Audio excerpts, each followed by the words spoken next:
I think the do-it-yourself motto when it comes down to all these bike pack races, they're Mm. self-supported. You get it done for you and yourself. Like you don't take outside assistance. And if you really embrace those rules, like I think you get a ton out of it. And it's like, wow, I like did all of this myself. I covered all of this terrain, fed myself, took care of my bike, like got myself to the finish line, like didn't rely on anybody else. And that's like the roots of the whole thing. Um, and I just really like that I can handle all of these situations, I guess, and kind of bring it all together and like still be in a good mood and make good progress on the bike.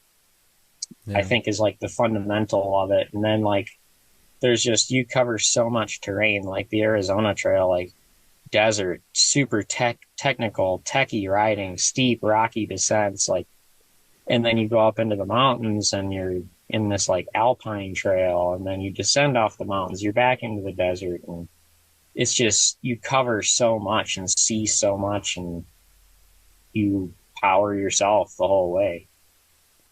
By the time you got to Grand Canyon, which is at mile 700, you still had a 50-mile lead on Phillip. I'm curious, like how you were feeling dropping into the Grand Canyon for the first time. At some point, did you start to like, man, I can win this? Did you start to lean into that, or did you just? I'm curious, like, what's it like to have a 50-mile lead and you're about to strap your bike on your back and drop it in the Grand Canyon? Like, that's just got to be like a surreal moment in life, you know? Yeah, it kind of was. I felt kind of like a machine, actually. I had the pack ready to go. I knew right what buckle went where this strap went. Um, just knew I had one goal, get the bike on the pack and get the heck down there.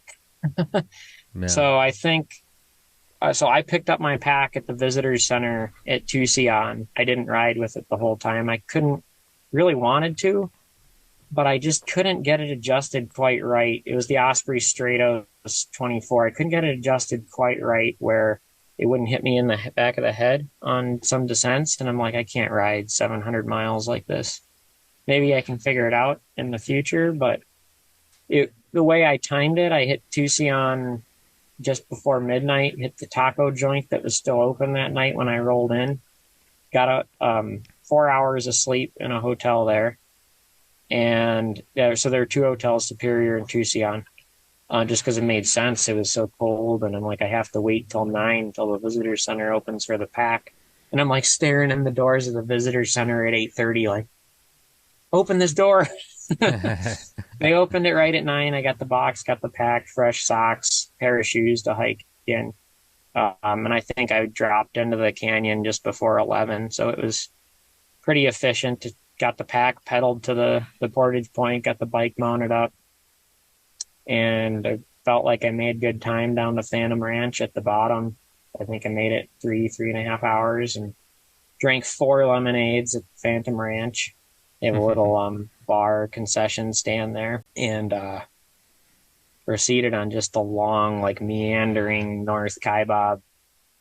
Just kind of follows the river creek there, and so you really then you get to the end of it and you look up and you're like, wow, there's the switchbacks. There's the switchbacks.